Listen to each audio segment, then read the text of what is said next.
in an angry and violent world filled with conflict and confusion. While some are losing hope and leaving their faith, others are increasing theirs.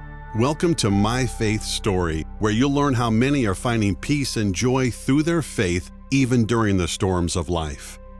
The following is used by permission of the participants and is the property of myfaithstory.org, all rights reserved.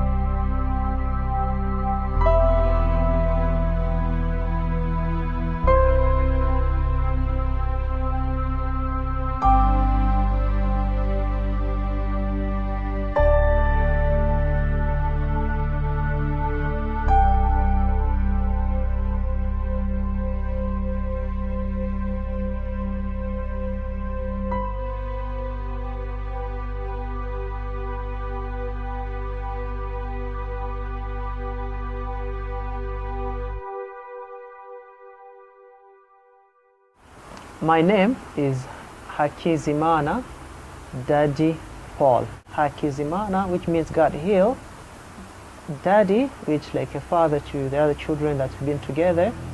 And Paul, which was my father's name. I was born like other children, with a mother and father, with my other siblings. We were just a happy family. My father was a hard-working man. I loved him with all my heart. He was my hero. And it happened that it was during the genocide time. So as they were hunting for the Tutsi and the Hutus, my mother, he was a Tutsi, and my father, he was a Hutu.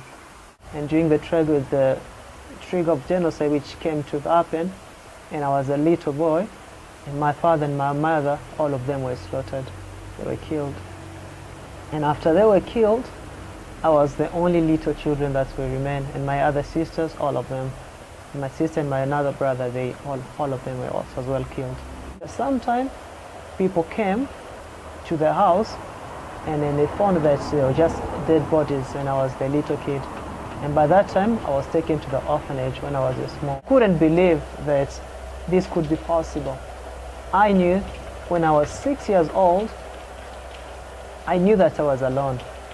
I knew that it was just a bird flying, trying to find where it can find peace. I wanted to kill myself, to commit suicide, because life was meaningless to me. And I could help them to take shower, to shower together, sometimes help them to take shower, the small ones, and then which they came to name the father, like dad. Yes, around senior 2, senior 4 there's a man whose name was Eric Hyde. Eric Hyde, he was an American serving in an American embassy in Rwanda. So he knew the church of Jesus. He was the member of the Church of Jesus of Latter-day Saints. Then one time he asked me to come and visit them where they were worshiping. And I felt more like it is a family. It is a good place that I can still going to visit with them sometimes. The whole year, many people were coming and be baptized, but for me, it was hard for me to make that decision. It took me a year and 6 months. Then after 6 months, I decided that, yes, I feel ready, I can be baptized. So I arranged my baptism, and we went to River Muhazi. We went there with many members, because everybody loves me, and I felt that I have the full support from them. Brother Elder Andres, we're called to be the first couple in Rwanda, and Sister Andres, they came to Rwanda, and I loved them very much. They taught me, they were true friends to me. They will become part of me, part of my family. I loved them. I loved to be at the church. I loved to perform. I loved their motivation. I loved to love music and love to be close to her. She taught me some principles and taking some lessons as well. Come, come, he says, no toil, no labors free, but we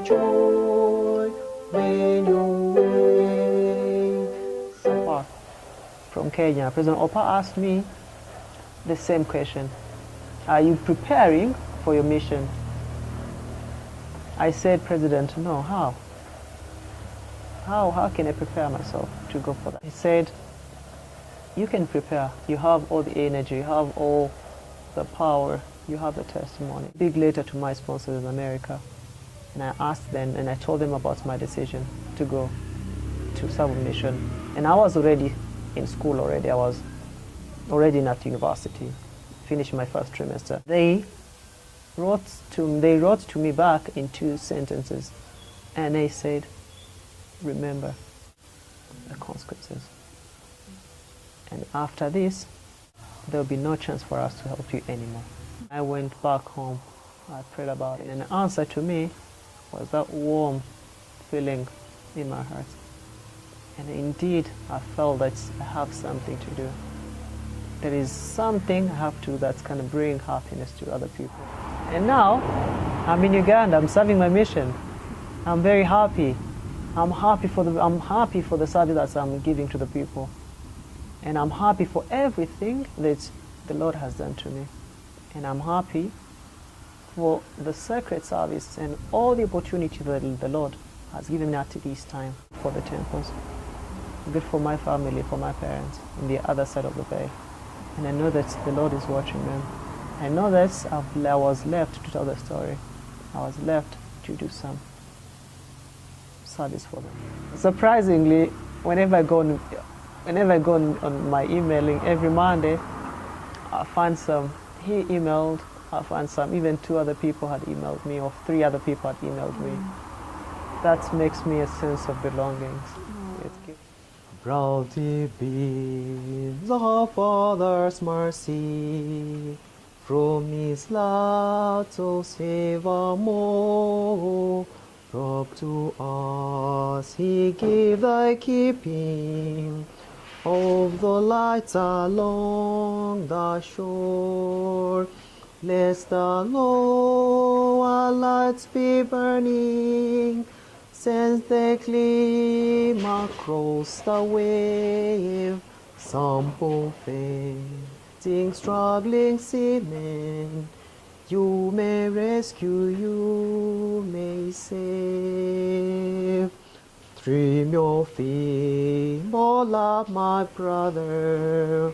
Some poor sailor tempest tossed, try not to make the harbor in the darkness may be lost.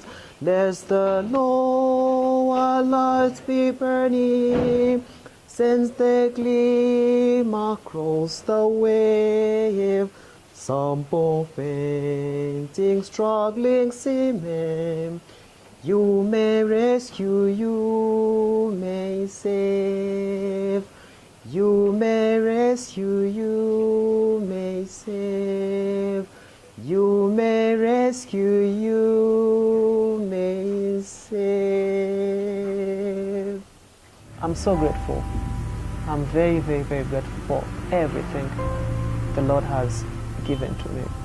Despite of whatever happened, despite of me lifting destitute to be the way I am today, I'm grateful for that. And it was in the plan of the Lord. He knew why. And I'm grateful today that I'm in His service. I'm His servant. I'm serving the Lord. I love the church.